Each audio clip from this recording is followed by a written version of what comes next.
ನಡೆದ ಎಲ್ಲ ಘಟನೆಗಳಿಗೂ ಕೌರವನ ಕುತಂತ್ರವೇ ಕಾರಣ ಎನ್ನುವುದು ಧೃತರಾಷ್ಟ್ರನಿಗೆ ಮನವರಿಕೆಯಾಯಿತು.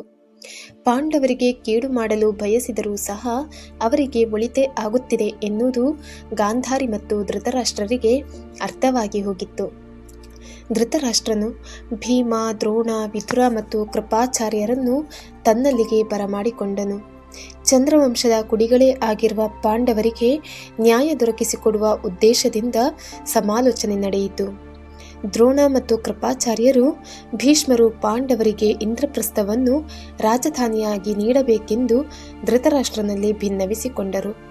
ಅವರ ವಿಚಾರವನ್ನು ಗತಾಕ್ಷನು ಪ್ರೀತಿಯಿಂದ ಒಪ್ಪಿಕೊಂಡನು.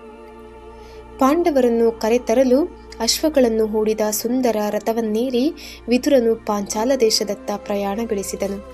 ಹಸ್ತಿನಾವತಿಯ ಜನರು ಪಾಂಡವರನ್ನು ಸ್ವಾಗತಿಸಲು ಅದ್ಧೂರಿಯ ಸಿದ್ಧತೆ ನಡೆಸತೊಡಗಿದರು. ಬೀದಿ ಬೀದಿಗಳಲ್ಲಿ ತಳಿರು ತೋರಣಗಳನ್ನು ನಿರ್ಮಿಸಲಾಗಿತ್ತು. ಮನೆ ಮನೆ ಎದುರಿನಲ್ಲಿ ರಂಗೋಲಿ ಹಾಕಿ ಸಿಂಗರಿಸಲಾಗಿತ್ತು. ವಿದುರನ ವಿನಂತಿಯ ಮೇರೆಗೆ ದೃಪದ ಮಹಾರಾಜನು ಪಾಂಡವರನ್ನು ಹಸ್ತಿನಾವತಿಗೆ ಕಳುಹಿಸಲು ಸಕಲ ವ್ಯವಸ್ಥೆಯನ್ನು ಮಾಡಿದನು. ವಿದುರನೊಡಗೂಡಿ ಪಾಂಡವರು ಪತ್ನಿಯಾದ ದ್ರೌಪದಿ, ಮಾತೆ ಕುಂತಿದೇವಿಯೊಂದಿಗೆ ಹಸ್ತಿನಾವತಿಯತ್ತ ಪ್ರಯಾಣ ಬೆಳೆಸಿದರು. ಭೀಷ್ಮ, ದ್ರೋಣ ಮತ್ತು ಕೃಪಾಚಾರ್ಯರ ಯೋಚನೆಯಂತೆ ಪಾಂಡವರು ಇಂದ್ರಪ್ರಸ್ಥವನ್ನು ತಮ್ಮ ರಾಜಧಾನಿಯಾಗಿಸಿಕೊಂಡು ಉತ್ತಮವಾದ ಆಡಳಿತ ಪ್ರಾರಂಭಿಸಿದರು. ಪ್ರಜೆಗಳಲ್ಲಿ ಆನಂದವೋ ಆನಂದ.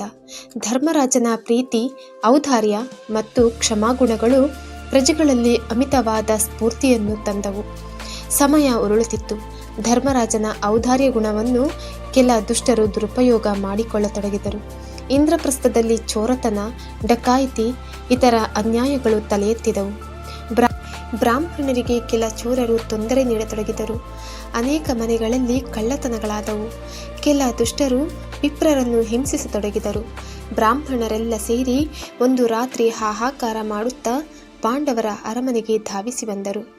ಅವರನ್ನು ಅರ್ಜುನನು ಸಮಾಧಾನಪಡಿಸಿದನು. ಶಸ್ತ್ರಾಸ್ತ್ರಗಳು ಮಲಗುವ ಕೊಠಡಿಯಲ್ಲಿದ್ದವು. ಪಾರ್ಥನು ಕೆಲ ಕ್ಷಣ ಹಿಂಜರಿದನು. ಧರ್ಮರಾಜನು ಈಗ ಪತ್ನಿಯೊಂದಿಗೆ ವಿಶ್ರಾಂತಿ ತೆಗೆದುಕೊಳ್ಳುತ್ತಿರುತ್ತಾನೆ. ಆ ಸಮಯದಲ್ಲಿ ಶಯನಗೃಹವನ್ನು ಪ್ರವೇಶಿಸುವುದು ಹೇಗೆ ಎಂದು ಯೋಚಿಸಿದನು.